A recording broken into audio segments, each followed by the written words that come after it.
All right, org com students, 3 of 3. The dark side of peer and coworker interpersonal relationships. Dun dun dun. Anyhow, we've talked about the positives of interpersonal relationships in part 2, namely feedback, emotional support, task support, all that good stuff. And we talked about the inevitability and the different kinds of interpersonal relationships. But what I want to address in this third and final section, while covering this chapter, is the negative aspects of relationships inside organizations. Alright, so, first, is that sometimes relationships can be commodified inside organizations. Which is to say that the emotional support, the task support, whatever, is actually it's an odd form of emotional and friendship trading, right? Which is to say that the things that are done are sort of under the auspices of friendship, but are actually another site of domination. This is sort of a more of a critical perspective. But it doesn't assume that all friendships that are fostered through organizations are actually for the well-being of the people, and that people's, emotional task, feedback, all those supports are actually another commodity that are negotiated and are ultimately a site for oppression and domination. Another aspect that sometimes gets in the way is codependency, which is to say that sometimes people come to rely on their coworkers too much, and they can no longer function without them. Okay, this is bad from an organizational perspective because, one, if the person is gone, then the other person can't function.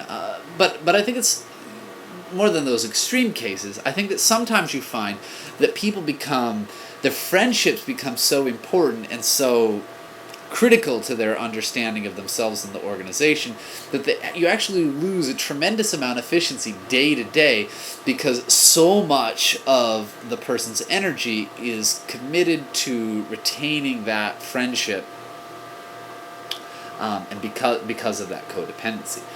Now this sort of like dovetails into another one, which is that the friendships can sometimes come into contradiction with the well-being of the organization. See, I mean, you want the people at your workplace to become friends, but if they're moving away from, that concern for production and over to the other side of the spectrum, which is concern for the well-being of the person, then that's not always good for the organization because the production, in a lot of ways, is what defines the well-being of the organization. I, of course, would argue that the well-being of the people also defines the well-being of the organization, but whatever. As a leader, sometimes you'll find that friends will do things for other friends inside of an organization that they wouldn't do for their non-friends, and that's actually ultimately a bad thing. They might give them information that they wouldn't otherwise give. They might not tattle on them if they were committing a crime, right? Because the person would feel obligated as a friend not to turn them in. Or maybe the friend calls specifically on their friendship bond so as to not, blow the whistle when the other person sees that they're doing the crime. Anyway, I'm sure there are more. But, right, like you get the point. Sometimes there can be a conflict of interest between the friend and the well-being of the organization. And friends oftentimes will choose the well-being of the friend over the well-being of the organization. The example I used previously. They might give the friend advice, no, I think it would be better for you to leave than stay in the organization. Even though it would be good for the organization for them to stay, they would feel obligated because of their friendship to kick him out. So, we've got commodity, we've got codependency, we've got conflict of interests. The next that I want to talk about are interpersonal agendas. Or, I guess agendas in general, because you could have organizational agendas also. But one of the things that often happens is that different people have different ideas about what the organization should be doing. Maybe ideas about how this job should be defined, or what task that this job is going to do, or they could be big things too, like the vision of the corporation, or where they want to go, or where they think that they should invest the endowment, or whatever, right? And people have differing opinions, and there are always official ways of well, not always, I suppose, but usually there are official ways of negotiating differing opinions inside of organizations. But there are also unofficial ways of determining those things, and those basically get defined as agendas, right? And people have agendas inside organizations. They want that organization to go in a certain way, and they use more than just the official channels. They start using unofficial channels and unconventional means for perpetuating their agendas, including their interpersonal relationships. And so what this often happens is that you start getting clusters. These people think that the endowment should be spent this way. These people think that should all be used for building development, and they start clustering.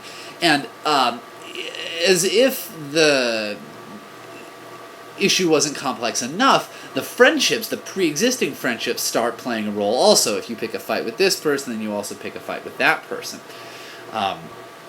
I absolutely know this to be true. One of the things that happened in my last church job is that my boss was really, really trashing on this one person in particular, and I sort of sided with her, and lo and behold, not but a month later, I started having real problems with my boss also. And maybe it was inevitable and I would have had those problems anyway, but it's also worth noting that me siding with the business manager may have contributed to my tension with the pastor.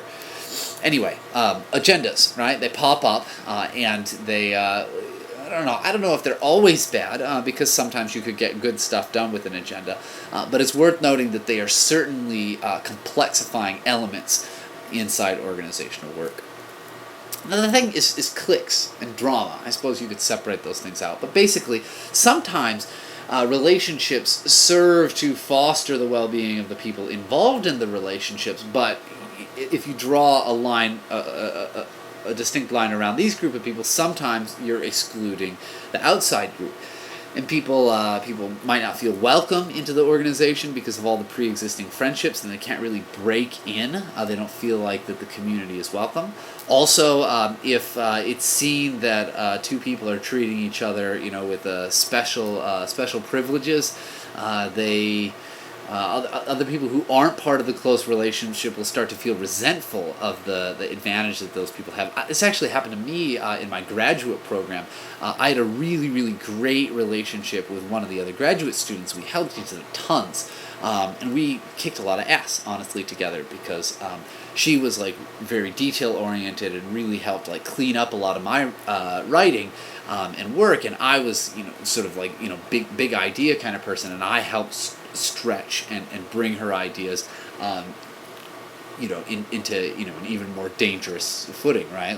To where they were even more powerful. And the two of us, sort of birthed this relationship during the first year, and it was really, really cool.